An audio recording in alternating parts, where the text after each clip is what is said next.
नमस्कार, जय हिंद, जय भारत। मैं सुभाष कुमार मिश्रा आप सभी का स्वागत करता हूँ कृष्णा एजुकेशन के ऑनलाइन प्लेटफॉर्म पे, जहाँ पर मैं डिस्कस कर रहा था electric vehicle, fundamental of mechanical electronics and engineering के एक यूनिट 2 में एक टॉपिक है electric vehicle and hybrid vehicle, जिसमें मैंने आपको इसके पार्ट 1 और 2 और 3 में बताया था कि इलेक्ट्रिक व्हीकल क्या होता है, और पार्ट 2 में इसके कंपोनेंट के बारे में बताया था कितने कंपोनेंट होते हैं। आज मैं इसके एडवांटेज एंड डिसएडवांटेज पे बात करूंगा।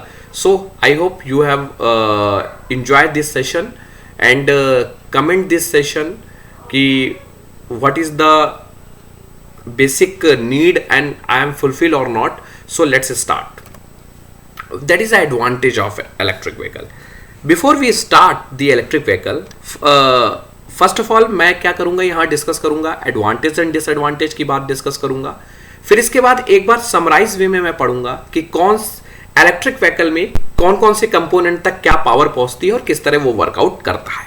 सो what is the advantage?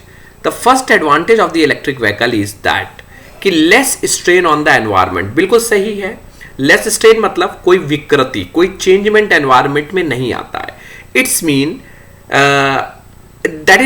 Mean कि इलेक्ट्रिक व्हीकल, जितने भी इलेक्ट्रिक व्हीकल हैं, electric vehicle is govern on किस पे गवर्न करते हैं? Electric vehicle is govern on the batteries, that is govern on the batteries. And जब ये बैटरीज पे डिपेंड करते हैं तो मेरा मतलब ये कहने का है कि emission, there is no need of the fossil fuel. यहाँ पे किसी प्रकार का फॉसिल फ्यूल की आवश्यकता नहीं है। सो मैं ये कह सकता हूं कि इस तरह के जो इज इमिशन फ्री, किस तरह के हैं?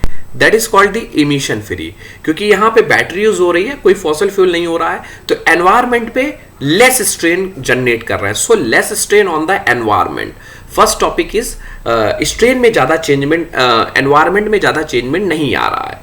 क्यों नहीं चेंजमेंट आ रहा है? क्योंकि इलेक्ट्रिक व्हीकल गवर्न करती है बैटरी से, और बैटरी से गवर्न कर रही है तो किसी प्रकार का फॉसिल फ्यूल नहीं ले रही है, और जब फॉसिल फ्यूल नहीं ले रही है तो पॉल्यूशन फ्री है। तो मैन्युफैक्चरिंग प्रोसेस, और जो इसमें lithium batteries create pollutions, while the manufacturing process lithium battery create pollution after the car is built in run on clean energy। थोड़ा बहुत बैटरी का है, जो बैटरी वेस्टेज हो जाती है उनसे पॉल्यूशन हो रहा है, लेकिन it is not in comparison to internal combustion engine. तो हम ये कह सकते हैं कि एनवायरमेंटल जो एफर्ट है वो पॉल्यूशन जो है या इमिशंस की जो प्रॉब्लम है वो इंटरनल कंबक्शन इंजन में ज्यादा है, जो मतलब नहीं पेट्रोल और डीजल से चले, इसमें नहीं। सो this is the biggest advantage. So this is the advantage of less. Second one is electricity is renewable and unlike gasoline. मतलब इसका मतलब क्या हुआ कि जो आपके इंटरनल कंबक्शन इंजन होते थे उसमें क्या पेट्रोल और डीजल आप यूज करते हैं, तो पेट्रोल और डीजल इंजन क्या है, वो रिन्यूएबल एनर्जी सोर्सेज नहीं है। So that's why petrol and diesel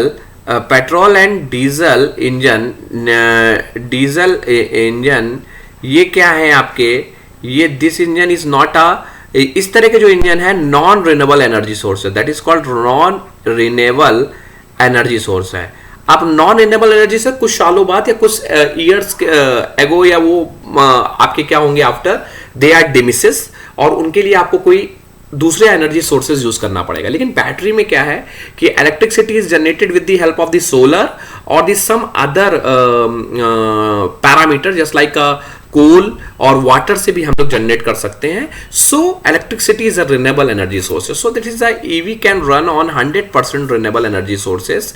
so car can not be burning of fossil fuel, contribute to green house gases in atmosphere.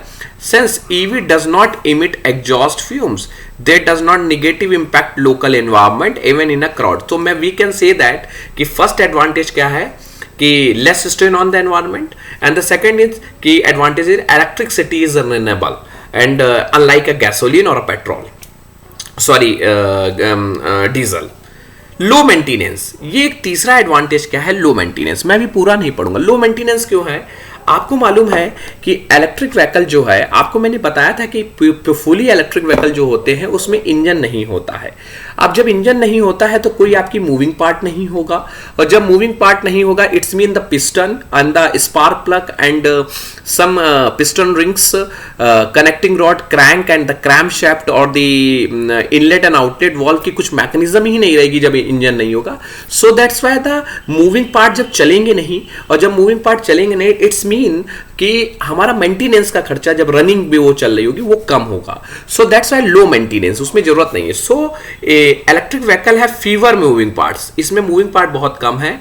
So they do not wear out at a fast as a conventional auto parts. जैसे जो auto parts होते हैं उसमें चलते चलते वो घिस जाते हैं, लेकिन इसमें जब है ही नहीं मूविंग पार्ट तो ये कम होंगे और उतना मेंटेनेंस खर्चा हमें कम लगेगा. So that's why low maintenance. Second one is a quicker and smoother motion, that is a very important. जैसे मैं एक उदाहरण दूं कि आपने ई रिक्शा देखा होगा, यू कैन आपने ई रिक्शा देखा और ई रिक्शा में आपने देखा होगा कि वो बहुत स्मूथ वे से चलते हैं, कोई उसमें ज्यादा वो नहीं है. सो दैट आप इंटरनल आप दूसरी गाड़ी लीजिए, जैसे ऑटो आप 3 पहिए की लीजिए, और उसमें क्या है इंजन का पूरा मैकेनिज्म है वो थोड़ा सा नॉइसी है, नॉइस करते हैं, और थोड़ा सा गियर मैकेनिज्म है, क्लच है, साउंड है उसके अंदर. So in electric vehicle quicker and the smooth motion होता है. The lack of rapidly moving piston, उसमें कोई पिस्टन नहीं है, कोई कंबक्शन प्रोसेस नहीं होगा, सीधे बैटरी चार्ज है, बैटरी से आपके पावर ट्रांसमिशन मोटर और motor to power transmission to gear and vehicle is propulsion, वो आपकी व्हीकल चलने लगती है. लेकिन इंटरनल कंबक्शन इंजन में क्या है, कार्बोरेटर से फ्यूल आएगा, वो आपका जाएगा, पिस्टन मूव करेगा top dead centre to bottom dead centre, फिर वहां कंबक्शन होगा स्पार्क प्लग के थ्रू, पूरा प्रोसीजर है. So it is a very hard process. But in the EV electronic vehicle quicker and smoother operation. बस आप बैटरी चार्ज करिए, आपको एक्सिलरी बैटरी आपको स्टार्ट कर दे गाड़ी, और ट्रैक्शन बैटरी बाद में कनेक्ट हो जाएगी, आपकी गाड़ी मूव करने लगेगी. Green tax credit cut out, ये एक बड़ा अच्छा एडवांटेज है. इसमें क्या है, green tax credit cut cost. इसमें क्या है कि किसी प्रकार का इसमें क्या है, गवर्नमेंट चाहती है कि सब आदमी इंटरनल कंबक्शन इंजन जो पेट्रोल और डीजल से चलने वाली गाड़ी है उनको कम यूज करे. क्योंकि उसका रीजन क्या है, इस समय एनवायरमेंट पॉल्यूशन हो रहा है. उसके कारण क्या हुआ है कि हमारी ग्रीन हाउस इफेक्ट्स गैसेज, मतलब ये एनवायरमेंट का टेम्परेचर बढ़ रहा है, जिसके बहुत इंपैक्ट पड़ रहा है आपकी ग्लोबल वार्मिंग्स और आपका क्लोरोफ्लोरोकार्बन के कारण अल्ट्रावायलेट रेड्स आ रही है, और जिसके कारण क्या हो रहा है, स्किन डिसीजेस हो रही है.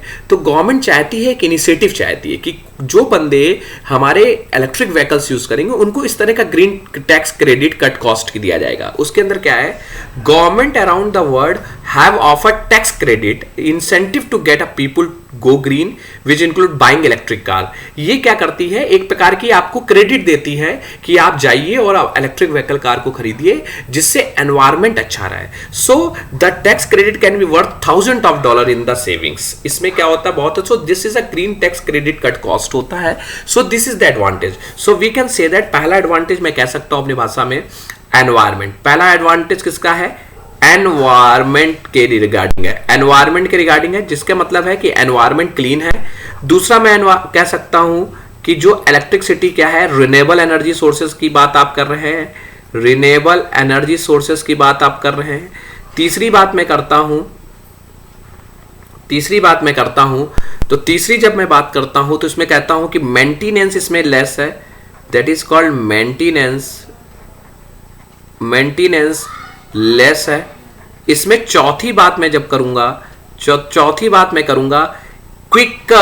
क्विक स्टार्ट है, क्विक एंड स्मूथ ऑपरेशन है. क्विक एंड स्मूथ सारे ऑपरेशन होते हैं मतलब गाड़ी के लिए. And the last, government is offering the buying. Government offer करती है कि आप इसको परचेज करिए क्योंकि उसको एनवायरमेंट को क्लीन रखना है. So this is the biggest advantage. And noise भी कम होती है. What is the drawback of the electric car? So very important, what is the drawback of the electric car? High uncomfort cost.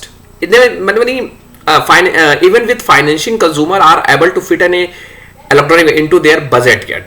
बहुत क्या है कि electronic vehicles अभी क्या है कि जैसे टेस्ला ने निकाली, बड़ी ज़्यादा मतलब नहीं कॉस्ट की है, तो बड़ा मतलब ज़्यादा है, तो उसको भी बाइंग करने में थोड़ा सा ज़्यादा आदमी को लग रहा है. और थोड़ी सी अभी सिटीज में चार्जिंग पॉइंट अवेलेबल नहीं, चार्जिंग सेंटर. सो हाई अनफ्रंट कॉस्ट है एंड देयर लिमिटेड सिलेक्शन है. there are too many electric model available to the public, but several traditional automaker are developing. बहुत ज्यादा जो ऑटोमोबाइल कंपनी है वो अभी इलेक्ट्रिक व्हीकल नहीं बना रही, सम गिनी चुनी कंपनियां भी ऑटोमोबाइल की ये बना रही हैं. So there is a some type of charging complain. Charging अभी पॉइंट हमारे पास उतने ज्यादा नहीं है जो